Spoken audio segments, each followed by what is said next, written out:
for you, being one of the most notorious scammers in American history, the most prolific, what is your read on Logan Paul? I mean, do you think that he really? I mean, do you think that he intentionally just wanted to do this for money and was scamming? Knew he was. Did you read those texts? Yes. I mean, the what's texts your read on it? My read is and what's your read on his response? Do you think he's innocent or guilty? Oh no, he.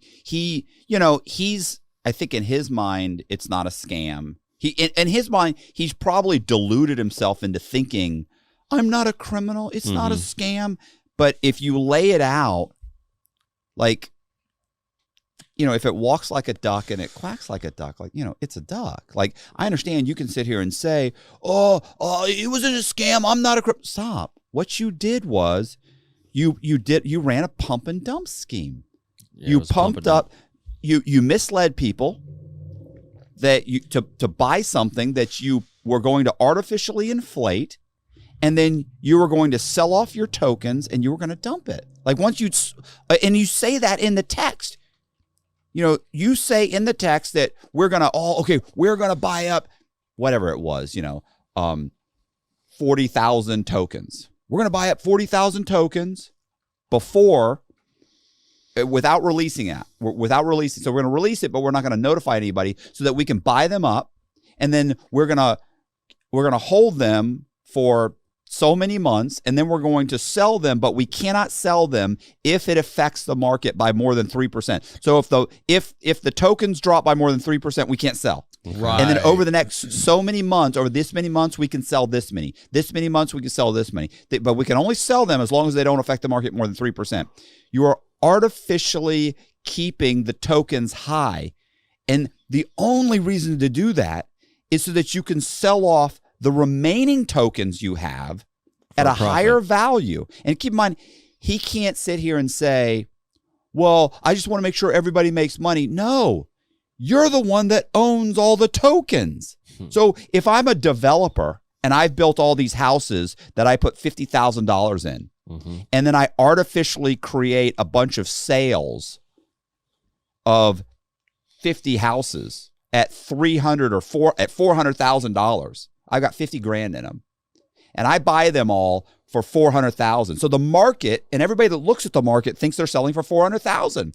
So then they come in and they buy up those houses. Well, I know that I've got 50,000 in each house, and maybe I want to make a healthy profit of $20,000. I know I could sell these for maybe, let's say 70 or 100. That's reasonable.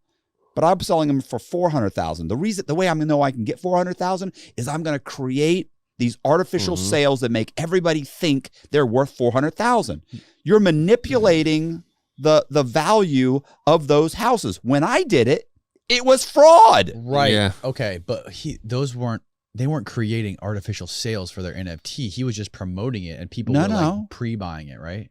No, some people did buy it. Yes. He also sold off some of those tokens. So he did have people that were investing. He didn't sell anything. No, he didn't sell anything. Okay. But he bought them. So they released, like, let's say and I forget the exact, let's say it was 40,000 tokens. He and his buddies had their wallets, right? They created their crypto wallets. And then they went out and they started buying them up as quick as possible. Well, remember the one guy, I think it was it Zach or Eddie or Crypto King? One of them created like 5 additional wallets, and they started buying a bunch too. Logan didn't know about. And Logan then they start having this argument through texts, like, "Hey, what just happened? Like, what's going on?" Like, and it becomes like this whole like, "Oh yeah, it looks like a bot just bought up a bunch of our tokens." And they're like, well, how do we keep that from happening? So they start going back and forth. And obviously, Logan and Jeff, they start to realize, whoever was on it with him, he starts to realize, like, I think you bought a bunch of these things. Nobody else knew but us that we were doing this. Like, there's like 4 of us, and nobody knew about 4 or 5 people. How is it that a bunch of other people started buying? So Then that guy ends up dumping a bunch of that money, right? And he ends up making what, $6 million, estimated $6 million. Now, somebody else, I think I want to say it was it Eddie that made 1.7 or was it Zach? Eddie, I believe. Eddie. So one of the two guy guys who scammed the New York Yankees owner. Yeah. So this guy created a whole fake personality, whole fake person. He basically lied about everything. Yeah, he fabricated and not just like he fabricated his entire existence. Not like hey, I went to MIT and I've had a really good run and I've done a little here and a little there. No, he's talking about like I was on the team that helped the New York Yankees, or no, not the New York Yankees. The Philadelphia Eagles. That I helped them win the Super Bowl. And then he's like, and keep in mind that like the Yankees ended up believing it, and then the owner of the Yankees ended up hiring him, I think. Yep.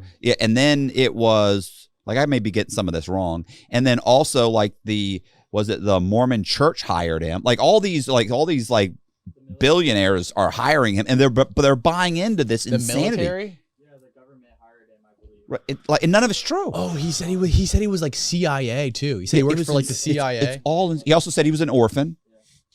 Like he's got a whole thing going on. He's nuts. He said an orphan. He said he was an orphan, but then there was like other documented interviews where he talked about, there was a video with him and his mom together. Like, how are you an orphan when you just have a video of you and your mom? Right. Yeah. This guy's like the emperor. Yeah, he's nuts. So here's what happens is basically Logan Paul put together a cryptocurrency called CryptoZoo, where you were going to buy eggs. They were going to like mate or something and hatch other eggs. And you would combine eggs and they'd hatch, and you'd have some kind of a hybrid. It's like an NFT project. Right. It's like it's a silly NFT project. And here's what kills me too is he does this whole thing when he's kind of semi-promoting it, getting the hype up, where he's like, it's an amazing game. And the kids love it. Our developers' kids can't stop playing it. It's amazing. It's so much fun. Who said that? Logan? Logan Paul. Logan. Well, come to find out, like, the game has never worked. There is no game. So you're lying. Then he turns around and he's like, it's going to be a great investment for your kids. And wouldn't it be amazing if he say that it was going to be a great investment for your kids? Absolutely. He says, wouldn't it be amazing if your kid's first introduction to the blockchain was CryptoZoo? Like, that's amazing. And you can make money doing it. I'm so excited. I put so much time into this. Like, my whole life is dedicated to this right now. The last 6 months, me and the whole team, we spent over $1 million so far in development. Bro, he sold it like that? Oh, it's over the top ridiculous. And then so the whole thing implodes, right? Yeah. Like, in the end, one guy takes off. He takes off. He holds Switzerland, one of the developers. He holds the stock. He holds the code hostage. He won't give it up until he gets paid because Logan hasn't paid him. So they finally, I think they paid him. They get it back. They end up releasing it. And after they release it, and it doesn't work, by the way, doesn't work. The game? So the game doesn't work. Nothing that he said worked. You're not, people spend a ton of money. People have bought like 200,000, $500,000, 100,000. They're all over the place, but they've spent thousands of dollars. So we're talking about, let's say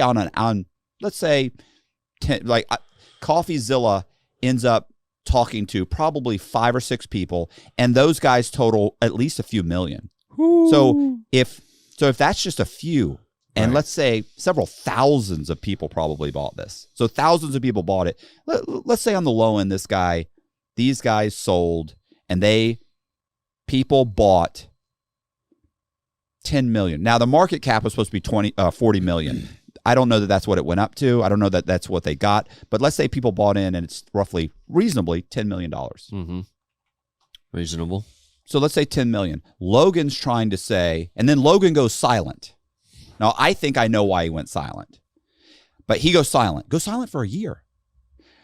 But in the meantime, what ends up happening is he basically is trying to say, like, these other guys who were in it with me, they sold theirs and they made money. I didn't sell mine, and Jeff didn't sell his. Jeff is his manager. Right, Jeff is his manager. So he's saying, so it's not a scam because I didn't benefit. He didn't make any money. Really? That's so like- if you go in the bank exactly. and they give you fake dollars and you Yeah. run out and you drop the bag, you didn't rob the bank.